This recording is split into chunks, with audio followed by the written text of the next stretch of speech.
Morning. Good morning. Jennifer is Sierra Grimes' assistant. Cool. Hi. Jennifer, are you licensed? Oh, no. I am just a virtual assistant, yeah. Right. Let's give it a few minutes to make sure everybody that wants on gets on, and we'll get started. I'll turn off my video for now.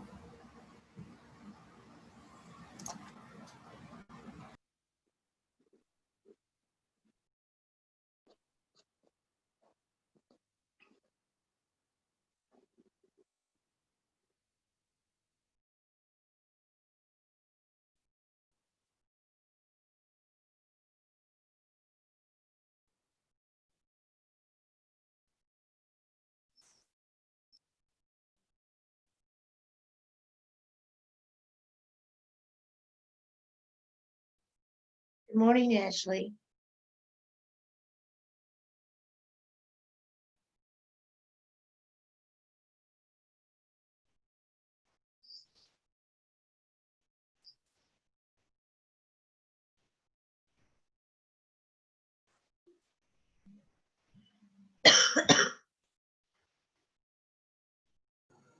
Connie, I'm going to make you the host. That way you can share your screen. Okay, all I gotta do is, oh, that little green button. Hello, cool.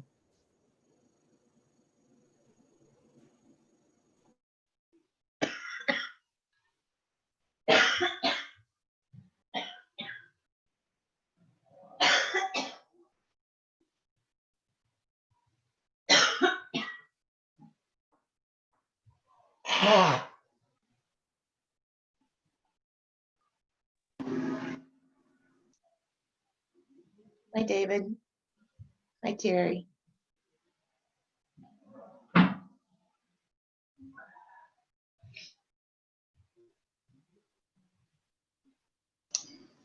Good morning. Give it about another minute, see if we get any more on before I get started. I want you all, if you have any questions or I'm not covering a topic that you have a problem with, let me know. Because that's what I'm here for, is to explain, hopefully, and work you through any problems you might have.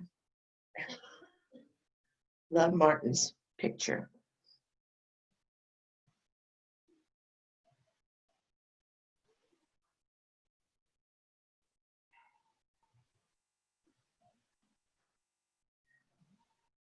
Well, let's go ahead and get started. I think one of the biggest problems we have is understanding agency law. Are you the buyer's agent, the seller's agent, a transaction broker? How do we compensate different agents? Who are we working for? Who are we not working for? And so my easy answer to you is you are not the buyer's agent unless they've signed a buyer's agency agreement. That's the only way you are their agent. Just because you're showing them property, you are a transaction broker when you're showing them property, unless you're showing them your listing. And again, if it's your listing, you are the seller's agent, because the two ways you become an agent of a buyer or a seller is by signing an agreement with them.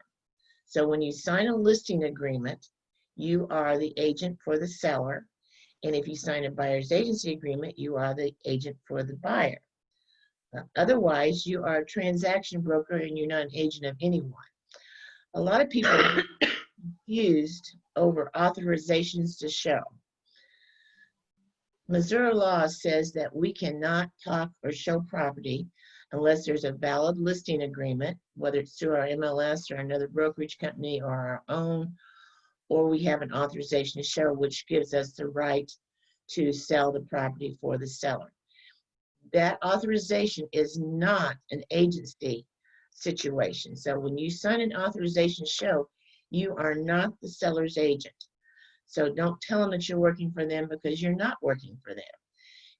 If you don't have a buyer's agency and you are showing and you're getting an authorization to show, you are a transaction broker on both sides.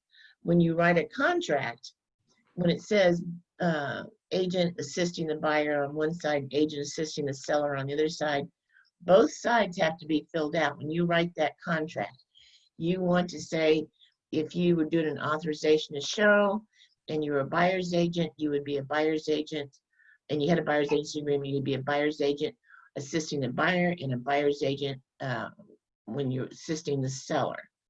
Now, those things seem to get a little bit skewed at times and people have trouble understanding. But if you can just remember, if you don't have that signed piece of paper, you are not their agent. And as a transaction broker, which is the default position, in other words, someone calls in and asks you about property and it's not your listing, you're a transaction broker. You're not working for the seller, you're not working for the buyer. We started designated agency a few months ago to eliminate as much as possible a dual agency position. The dual agency position is a difficult position to be in because it says you're working for both sides. And how can you be working for both sides and be fair to both sides and do your due diligence for them? The designated agency is when you take a listing or you take a buyer's agency agreement, you have on there that you put that you are the agent and that I sign it designating you as a designated agency. In our office, that allows us for you to be a buyer's agent and for another agent in our office to be the listing agent, to be the seller's agent. So it's designated agency, so they're working for the seller and you're working for the buyer. If you don't have that designated agency signed, then in our office, if you were selling a listing that was not designated and you were not designated buyer's agent, you would be a dual agent. The other only one that gets into effect is when it is your listing, then you're a designated seller's agent, and you have a designated buyer's agency agreement, and you're selling your own listing, you have to divert to dual. And that also includes anyone on your team. So if you've got a team with 4 or 5 members, everyone on that team has to be dual agent. I don't encourage you to, when you take somebody out and show them property and it's your listing you're showing them, to sign them up as a buyer's agent unless they require that. And when they do, and it's your listing, you have to explain to them that you are a dual agent in that position. Typically, when I would go out and show one of my listings to a buyer, the first thing I would say to them is, you know, guys, this is my listing. It's in my name, and I am working for the seller. Now, what that means to you, Mr. Buyer, is especially when it comes to negotiations, you don't want to give away anything that would be detrimental in your negotiation process to me, because if you tell me you're going to offer this, but you'll pay this, I'm obligated to tell the seller that. So it doesn't mean that I don't assist you in getting everything done, make sure your inspections are done, make sure that the closing's on time, and assist you in all those ways, which we do as a transaction broker or a seller's agent or a buyer's agent. You still do all those things that you have to do to get to closing, but you don't advocate for that buyer or the seller unless you're their agent. Now, does anyone have questions on that? You all understand it? That would be great. The other thing I wanted to talk about was dealing with outside agents. I think you all have seen the board sent around something about showing time. Showing time is a huge corporation that has many people belonging to it, not just our MLS. In an RMLS, an agent from St. Louis that does not belong to our MLS can go into showing time and book a showing. And of course, it's done and you see it and you don't know that they're not in our MLS To begin with, an agent that does not belong to our MLS needs to get a cooperation agreement signed by you that you're going to compensate them, because Missouri law says that we have to cooperate, not Missouri law, MAR law, Missouri Association of Realtors law, says we have to cooperate with all agents in the state of Missouri, licensed Missouri agents, but we do not have to compensate them unless there's an agreement made. Now, when you belong to the MLS, you've already made that agreement, because on the listing agreement, you've put on there that you're going to charge a 7% listing. You're not going to pay a sub-agent, because we do not do sub-agency. You're going to pay the buyer's agent this amount or the transaction broker this amount. On farther down, let me pull that up if I can.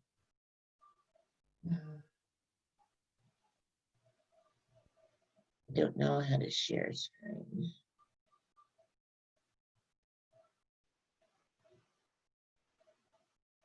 Well,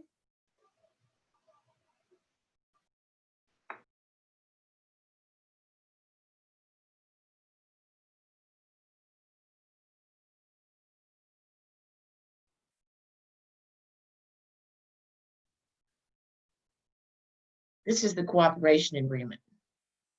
It's in our forms, and it says that the listing broker and the cooperating broker are going to cooperate in the sale of the property at 123 Main Street. The cooperating broker is a transaction broker or a buyer's agent. The listing broker authorizes the cooperation broker to offer the above for sale or lease, whatever. And in the event a sale or exchange of the above property is made to the offer, cooperating broker or listing agent agree upon completion of the transaction, pay the cooperating broker this amount of money. And it's a termination date, and then it's signed by you and by the cooperating broker's firm. This again is for people that are not within our MLS. On the listing agreement, when you take the listing agreement, right, it says do not do sub-agency, and this is going to be the amount you're going to pay a buyer's agent, and this is the amount you're going to pay a transaction broker. Usually we split that 50-50. That's not a law, okay? But some people are putting that they're paying more to a buyer's agent. Like if it was a 7% listing, they may pay 3.5%, and they may only pay 3% to a transaction broker. Down here it says it's not available. The offer of compensation is not available to brokers other than the MLS participants. If you check that box, that means that anybody from St. Louis that is not a member of our MLS, you're not going to compensate them. You have to allow them to show the property, but you don't have to compensate them. Now, if I was going to check that box, I might say in special agreements that the outside agents, not members of our MLS, will be compensated a blank % commission. So if I was going to agree, and I'll tell you where I'm going with this. Say I have a listing that's on 135.3, which is a ways over there. And an agent from Kansas City wants to show it, and they're not a member of our MLS, so they don't have a super key.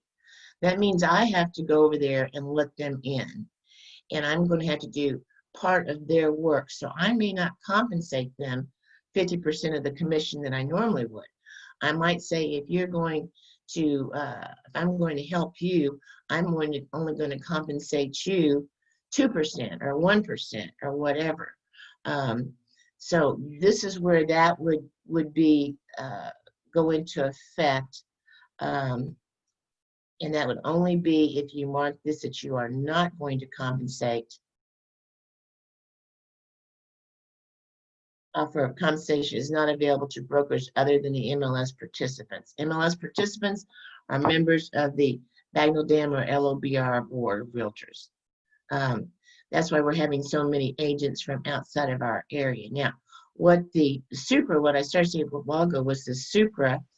A lot of people in St. Louis or Kansas, they use Super keys. So they get into showing time and say, they're not a member of our MLS, but they get into showing time and say they want to show this listing, and they come down, and all of a sudden they get down here and their super key doesn't work. That's because only our super keys, members of our MLS, can get in using their super key number. So not all super keys will open up those. So then all of a sudden you get a call and they're over there and they can't get in.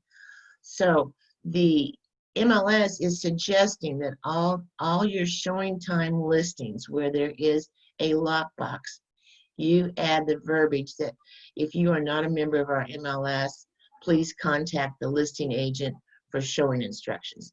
And when they contact you, number one, you should say you need a letter of cooperation. I put on my listing that I'm only going to pay you 2% for non-MLS members. So that's what your compensation will be. And I will have to make arrangements to meet you over there to let you in to the unit. So this is something that gets a little bit tricky. We all have problems dealing with agents not in our area because they don't know the area, they don't know the rules, they don't know the laws, but we have to cooperate with them. We do not have to compensate them. So do I have questions on that? Yeah. Yeah, I figured it would. Good morning, Connie. Good morning. So if you were to put that in the special agreements that you would pay them, let's say, a lesser compensation than you would someone in our own MLS, Correct. you would still want to check number 48? Or You maybe would. just disclose it. And I'm a little concerned because here you're saying you're not, and then special agreements you're saying you are. So why would you check that? Exactly. You want to check it because you are not offering compensation, is not available to brokers outside, but when you put that in special agreements, that overrides number 48. And you could reference 48 and say, offer compensation, because there's nowhere else on this to put the amount of compensation you would offer them. Okay? So if you just put that in the special agreements, letting the seller know that because that's why you're putting it in there, right? Right, So let correct. them, Right, you have to let the seller know, and you have to explain that to him. Mr. Seller, I'm this offer of compensation I'm splitting. I'm going to give a buyer's agent 3%. I'm going to give a seller's agent or transaction broker 2%. And if someone comes outside of our MLS, I'm only going to pay them 1%. They have to be aware of that, and you can explain your reasoning why. For the example that I have to go let them in and do all the work, or a transaction broker doesn't have the responsibility of a buyer's agent, that kind of thing.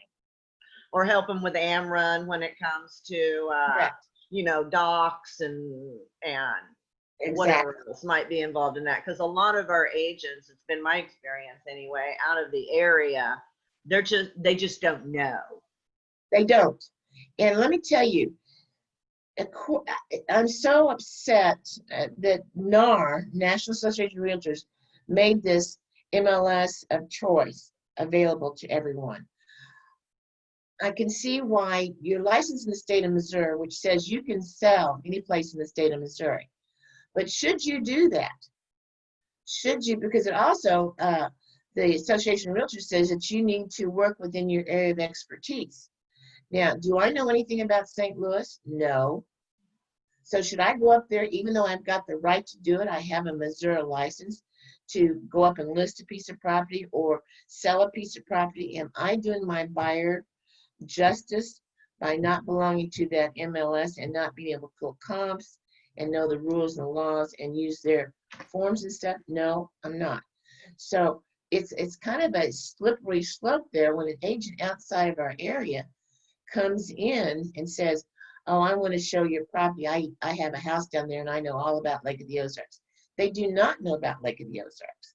They do not realize that we have to have dock permits and electrical inspections and seawall permits. There's lots of things they do not know, especially those things that that they can protect their buyers with. So they're not doing justice as a buyer's agent because they're not knowledgeable about our area. So Septic systems I found is another one that, most, let's say, agents from wells even, private wells, because most of them are on some type of city or community or something like that. And it's just, right. foreign territory to them. And you've got that's why we have addendum A that we use with our lakefront property homes that we purchase in a contract. We have addendum A, which spells out, we want to see the permits. We want to know that the dock in place is the one that's permitted and all those type of things. And we want to see if it's in a floodplain. And if it's not, we want a LOMA letter. We want the dock electrical to be up to par. So when the buyer takes over that and wants to get his permit, that he doesn't have to go out and get a electrical inspection, and it could be thousands of dollars to bring it up to code or So to pass. I don't mean to interrupt you. I'm That's all right. sorry. That's all right. Go ahead. So are we obligated then to let these agents from out of the area know all the stuff that they need to be doing? We are not obligated to do that. That's their obligation. If they're the buyer's agent, it's their obligation to know what they're doing.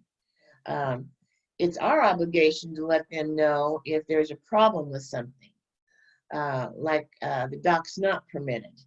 And they put a new dock in and it's not been permitted. The septic's not working correctly. If we know that there's a problem with the property that's going to hurt the new buyer from doing what they want, then we need to let them know that. Do we need to let them know that they have to get a dock permit transferred, an electrical, all that kind of stuff? No, we do not. Yeah, I was kind of concerned about that, and dealing fairly with the public. I don't know. Yeah. What I usually do is when that agent calls from St. Louis and says, I want to come down, and they go, I've got a place down there I know all about. I said, really? I said, do you know about dock permits? Do you know about electrical inspections on docks? Do you know about floodplains? Do you know about LOMA letters? And usually go, well, no. And I said, well, then how do you think you can represent your buyer if you don't know those things that are pertinent to our area? Why don't you send me your buyer and I'll pay you a referral fee? And all you got to do is give me the name and I'll show them and all that kind of stuff. You also know that you cannot, if you're not a member of our MLS, you cannot get into the lock boxes. You have to make an arrangement with every listing you show for that listing agent to let you in. And some will and some won't. We have to agree to compensate, but we don't have to do your job for you. So would you recommend it being at like the 25% referral fee, or would you recommend in a situation like this that we compensate them a little bit more, like a 1% or a 2%? I guess, once you do that though, if they end up just not participating really, and you're ending up doing all the work, I don't know.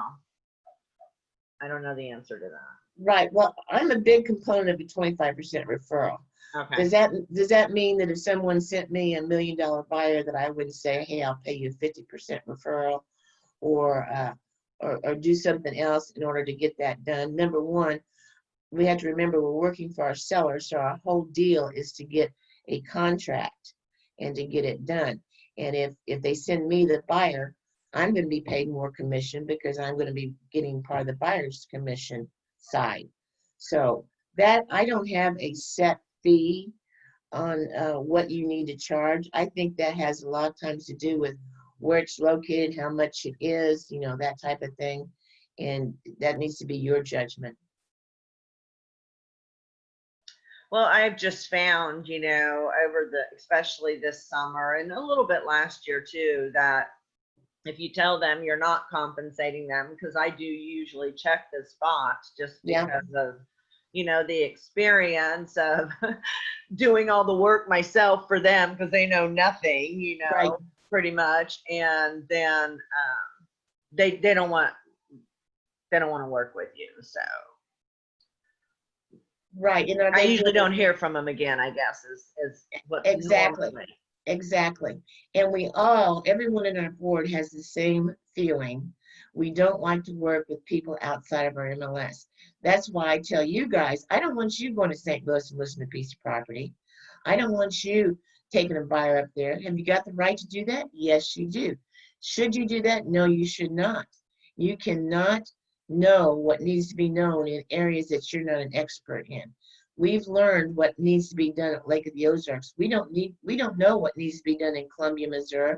We don't know what are good areas and bad areas. We don't know what are things that they need to, do they have to have occupancy permits? Do they have to, there's all kinds of things we don't know about areas outside of our area of expertise that they don't know when they come here to show that property.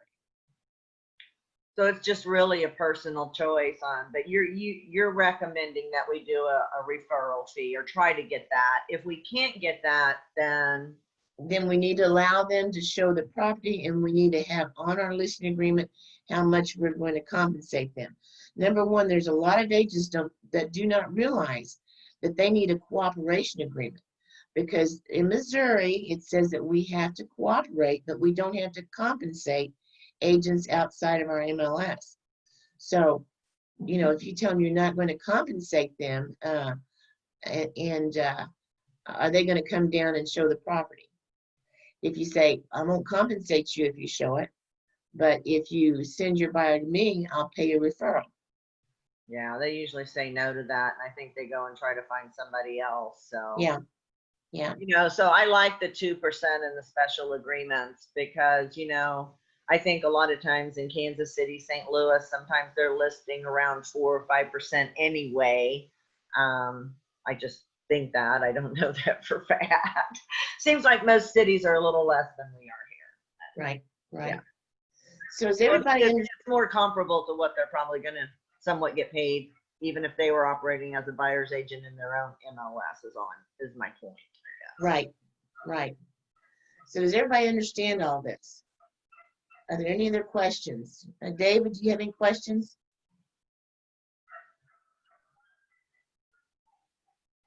Okay. Then the other thing I want to talk about was personal property. And this is my pet peeve. I get so many listings that when you fill this out, I want you to remember that this is saying that you are selling the real estate at this address for this amount of money. It does not say that the dock, the hoist, the range, refrigerator, washer, dryer, those things are included.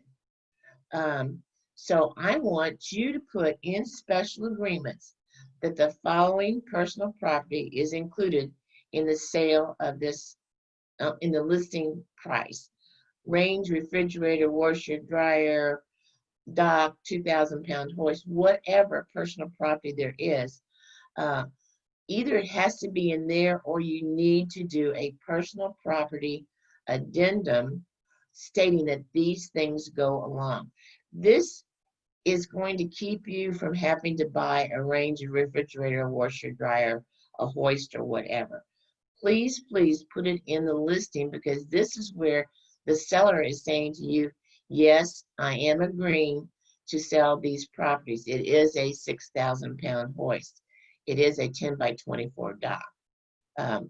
This is important, not as a real estate law, but as common sense, that you don't want to end up having to buy a hoist because the contract put on there that the hoist was included and the seller was not letting the hoist go, and he didn't realize that. Now, this has happened to many agents, and if you clarify this in the listing agreement and make sure it's correct when you get a contract on it of what's included and what's not included, it will keep you from having to buy personal property. The other thing is, I don't want you to put all appliances. You see that so many times. What does all appliances mean? Well, to me, that means washer, dryer, dishwasher. It doesn't mean washer and dryer. Maybe you think it does. I don't think it does. So if you spell it out on your listing, on your MLS sheet and in your contract exactly what's included. It's going to save you lots of headaches at closing, and you're going to be appreciated for being a professional. So, Yes, go ahead. so where it says on the first page of our listing agreements, included, not included, do you want That's not on the list. That's not on the listing agreement. That's on the you're contract. right, it isn't, yeah.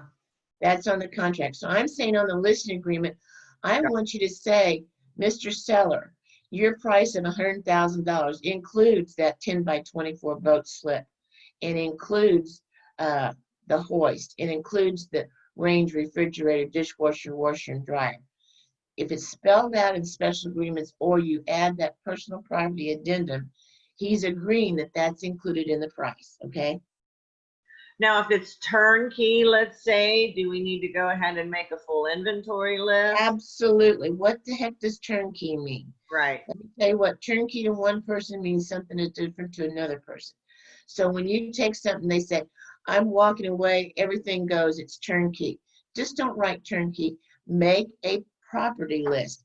List out everything furniture-wise, dishes, pots, pans, hoist, lawnmower. List that all out on a personal property addendum so you've got proof that he said this is included. Because he forgot to tell you, oh, that one bed belongs to my son-in-law and I don't own it, so that's not really included, even though I said it was turnkey. He forgot that. And then you end up buying a bed. Yeah, so a lot of times, you know, sellers will say, oh my goodness, can I just tell you what's not included? I don't want So to, you just still need to go back and make your own list and just not have those items in there. And right, then, you can have a not included list and an included list, but you have to have an included list. yeah. Yeah, not included That's doesn't hard to state. get from other agents. It is. It's very challenging because they And don't want to do sometimes it. when you are the buyer's agent and you go out and it's turnkey and they don't have that list, you need to go out and make that list Yeah. and write it all down and have your buyer sign it and have the seller sign it. This is included. So there's no questions asked. I've had more people fight over furniture on even big deals. That's like, really, you're going to fight over a Flower pot. yeah, exactly. I've had them fight over a picture. Yeah, I've had them fight over, you know, like a centerpiece flower pot thing that's on the dining room table, you know. Exactly.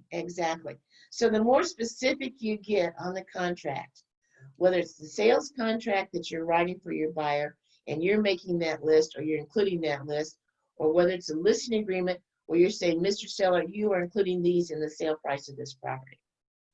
Put it on there. Hey, Connie. Yeah. It's Jenna. Yeah. So for lending purposes, I think it would be good for you to explain what we should do when personal property cannot be seen on the contract. Exactly. You just include it with the contract. In other words, you write the contract, you do not mention it on the what's included list, such as furniture list, see list, but you make a list and you send it along with the contract and you have it signed by both the buyer and the seller at the time the contract is signed. So when you're writing the contract and you're getting a loan, the lender does not want to know that there is a whole house full of furniture included. So you make a list of the furniture and it goes along with the contract, but it's not written on the contract, but it's signed and it says the following items are included in the sale of this property contract between so-and-so and so-and-so for contract dated this date as a convenience to the seller and no value to the buyer. Write it on there and then make your list and have it signed at the same time. Hey, and one other thing that came up recently, the lenders do look at the MLS listing sheets. Uh-huh. So you cannot be putting that information there either, or it somehow has to be removed with an amendment. That I did not know. Yeah, I had not heard that.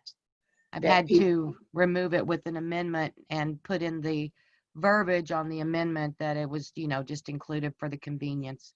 blah, blah, blah. Okay.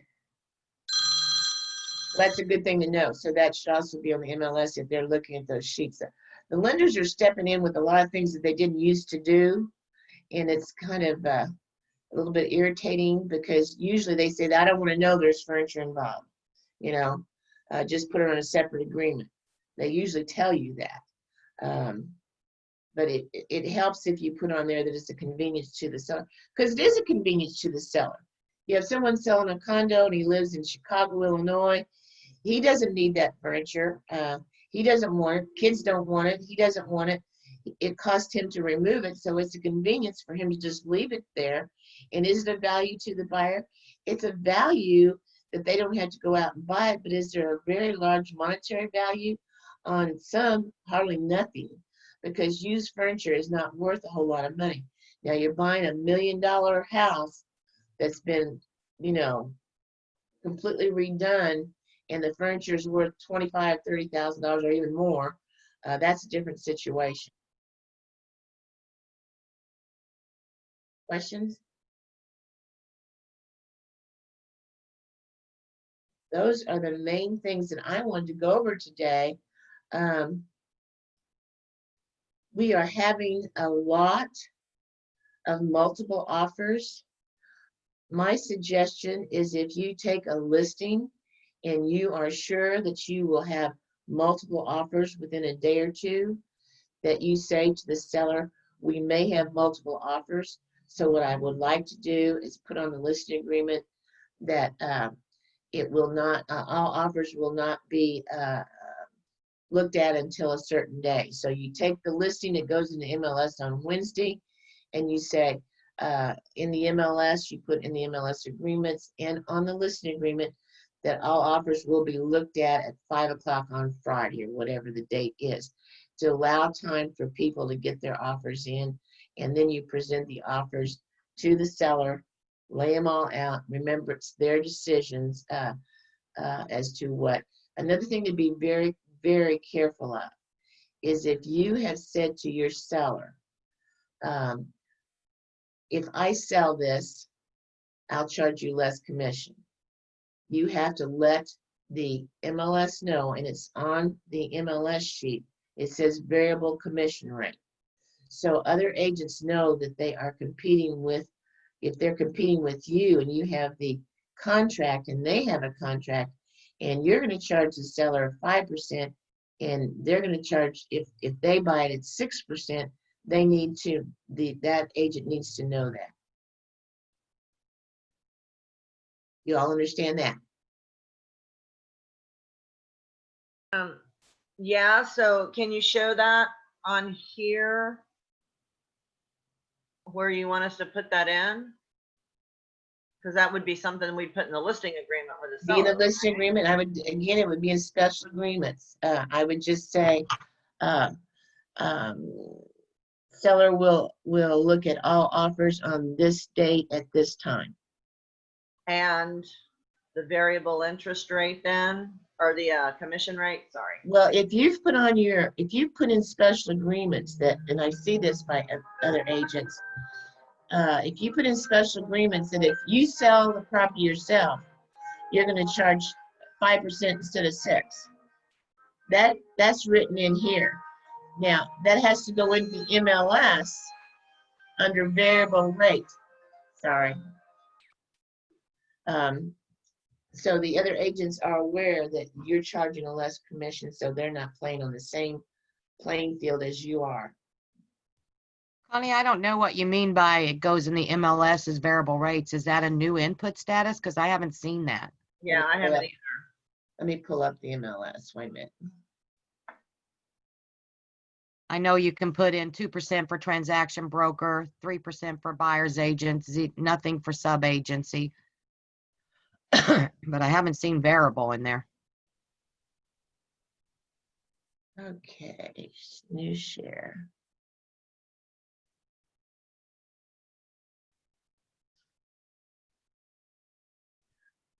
I wish I was smarter with these stupid things. New share, and I want to share. Connie, isn't that just for Flex that does the variable rate commission? Nope. Oh, I think you'd have to go to input to see that part of it. But No, that would be where you would input data into a that's listing. how you put the listing in, and that's where it would be for a variable rate. But I don't think we have that in ours, like you said, Jen. I'm looking right here, just a second. Special compensation info.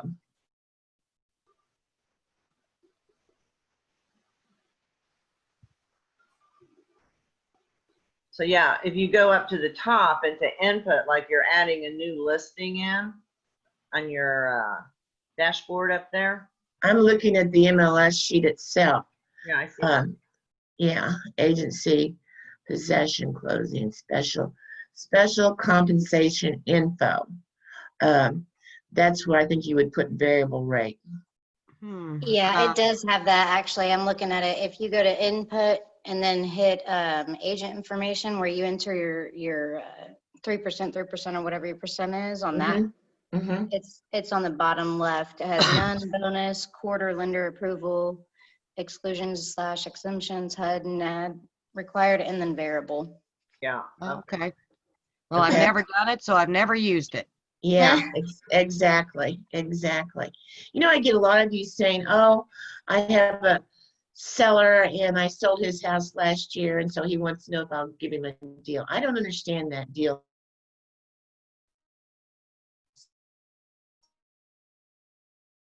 Stuff. I sold real estate full-time, never sell. And I'm saying this truthfully.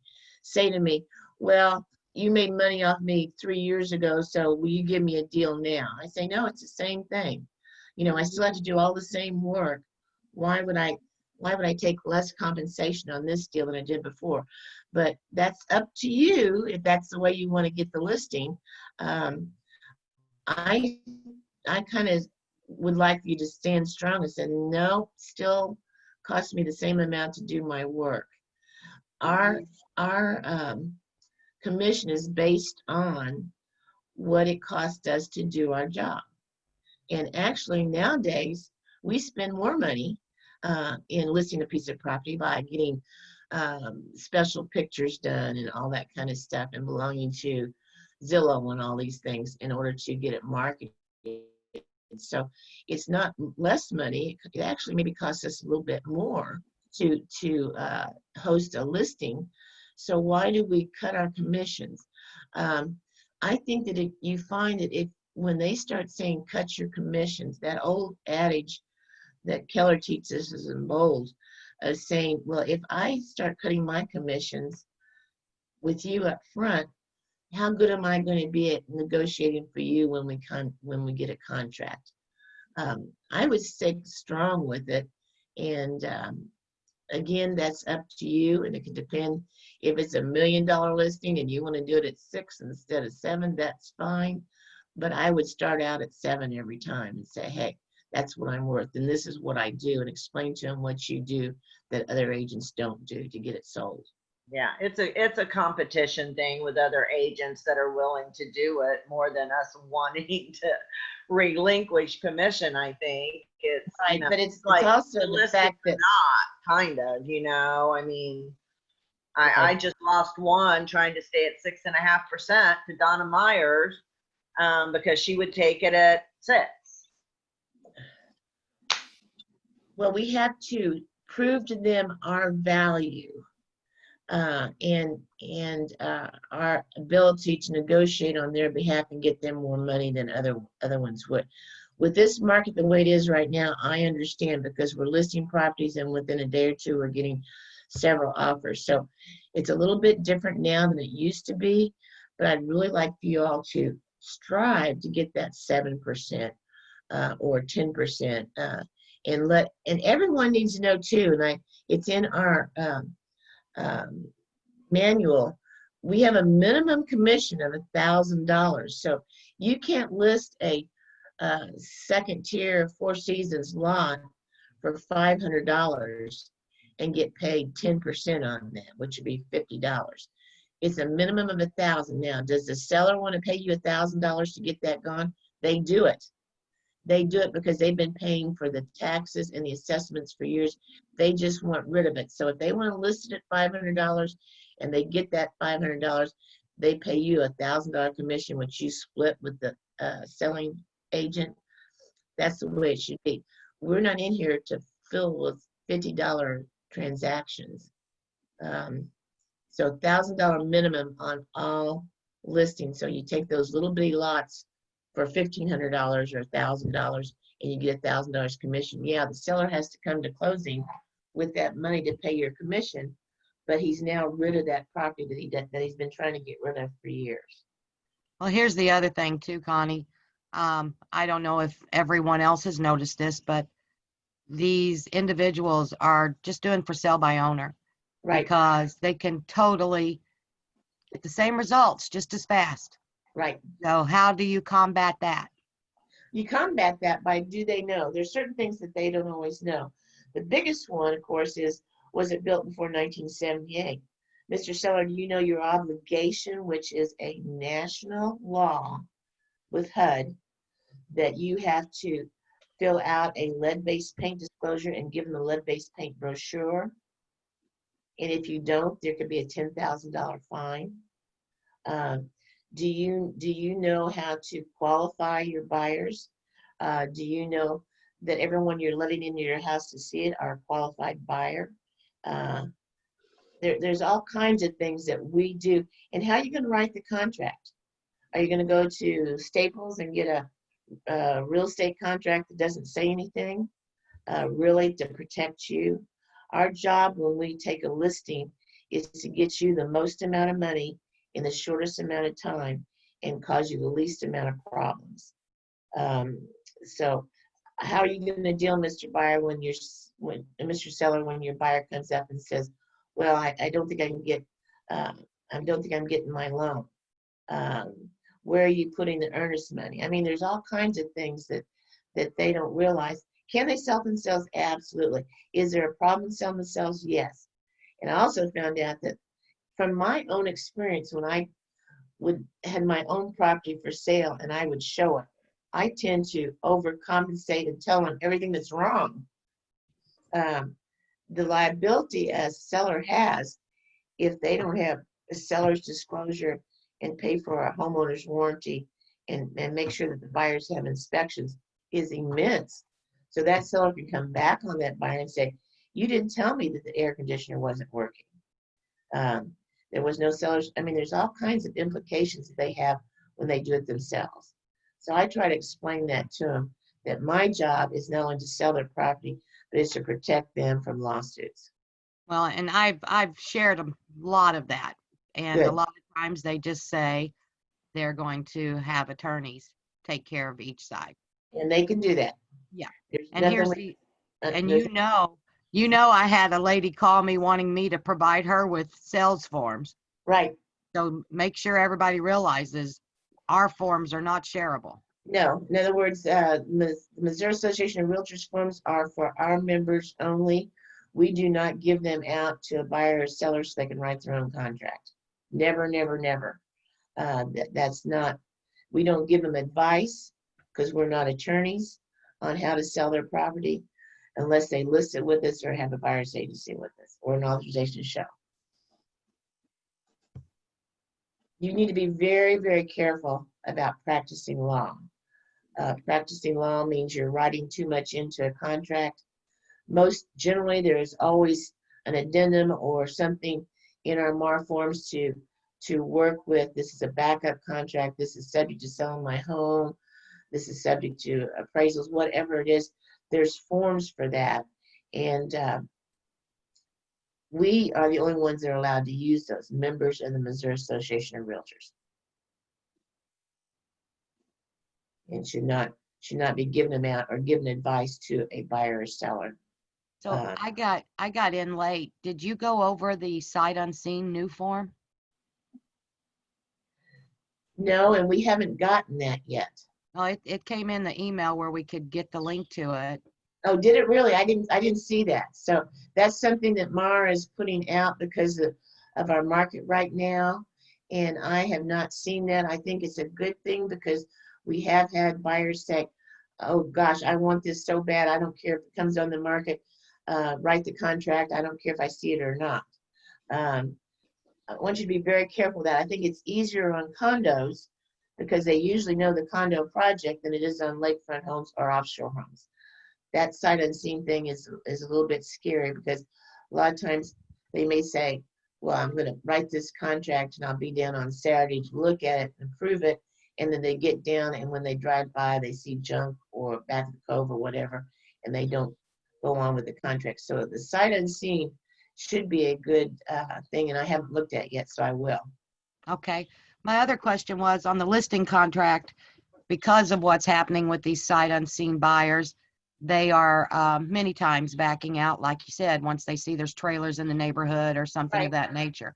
So on the listing contract, if our seller agrees that they don't want to accept any sight unseen offers, can we put that in the listing under special agreements? You can. You can, yes. And they always have the right to say no. So does it have to be in there? No. But if you get an offer that says it's a sight unseen, all the seller has to say, nope, not taking that. I think that's smart. Yeah, I do too. I think that's really smart because it just, it takes it off the market, and then, it kind of cools it off. And I think that's smart. I'm gonna start doing Right, right. So the forms committee is working on things to get things straightened out and better for us. They constantly look at the forms and make sure they're all correct.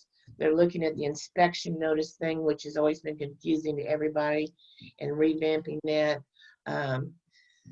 They've also talked about making the days for the earnest money to get in, change it from 10 to 5. I don't agree with that. I hope that doesn't change. We quite often might have a buyer overseas or someplace where they cannot get the money to the title company by regular mail on time.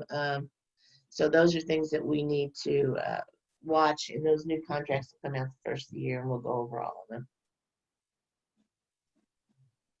Any other questions? Guys, I always look at this as a time to try to help you guys. I want you to know that I'm always there. If you've got a question, even if you think it's a stupid question, please call me, email me, text me, and ask me the question. There are no stupid questions if you're not sure. Sometimes I have agents that just want me to verify the way they're thinking is correct. And two heads are better than one. So please call me. Don't call somebody else. I'm your broker. My license is in jeopardy just like yours is if we get lawsuits or whatever, or the commission comes down on us. Please give me the call or text me, email me, let me know, and I'll walk you through what needs to be done. Sometimes I get things that I just cannot do, and I do have a lot. I've said this a lot lately that I'd never said years before, and that's an attorney question. They need to talk to their attorney.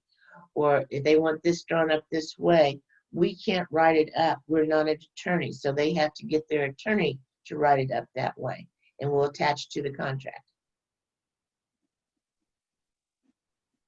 If that's it, guys, have a great weekend, and sell lots of property, and again, call me with any questions you got. Thank you, Connie. Thank you for having this for us. No problem. Thank you. Bye. Bye-bye.